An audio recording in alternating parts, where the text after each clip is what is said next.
Step 1.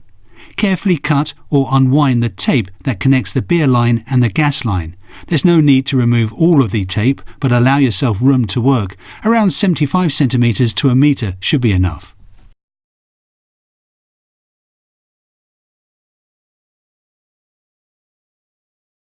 Step 2. Attach the 3D printed clip to the beer line. Pick a start point near to the bottom of the cellar buoy and gently squeeze the clips onto the beer line.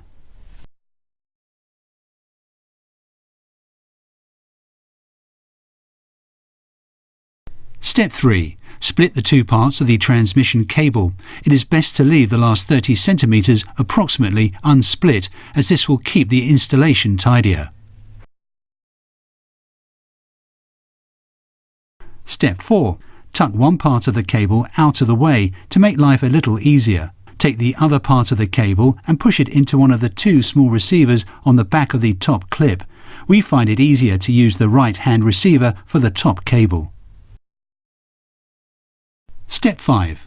Coil the first cable around the beer pipe using the grooves and ridges on the spine of the clip to position each coil. Wind the first cable in an anti-clockwise direction. Try to keep the coils tight.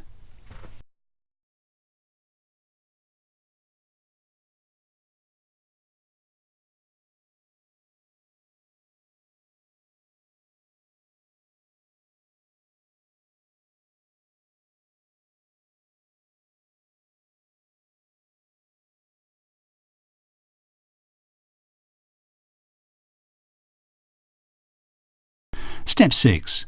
Wind on coils until all of the grooves on the top section of the clips are filled. Keeping the cable tight, push it into the right-hand receiver on the back of the second clip. Leave a short tail, approximately 4 centimeters, and snip off the remaining cable. See steps 11 and 12. Turn the tail of the cable downwards to keep it out of the way.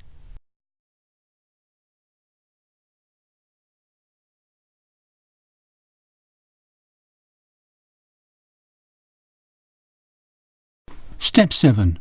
Retrieve the second part of the cable, push it into the left-hand receiver on the reverse of the top clip.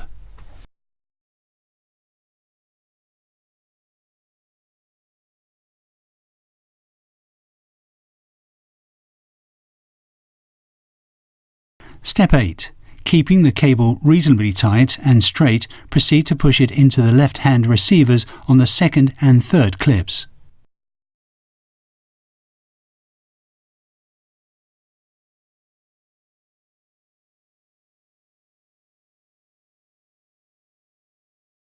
Step 9.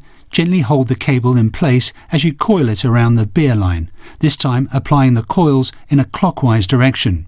Once again, keep the coils tight, pushing it into the grooves on the spine of the clip to maintain spacing and keep the coils tightly positioned.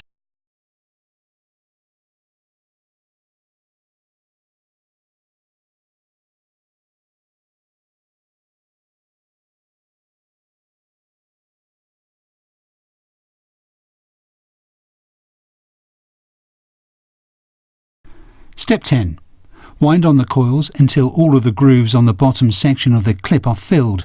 Again, keeping the cable tight, push it into the right-hand receiver on the back of the fourth clip. Step 11. Leave a short tail on the end of the cable. We recommend you leave approximately 3 to 5 centimeters. Cut off the remainder of the cable using a pair of small electrician's snips or scissors. And step 12. On the bottom set of the coils, you can turn the tail of the cable upwards and push it into the spare receiver on the reverse of the bottom clip.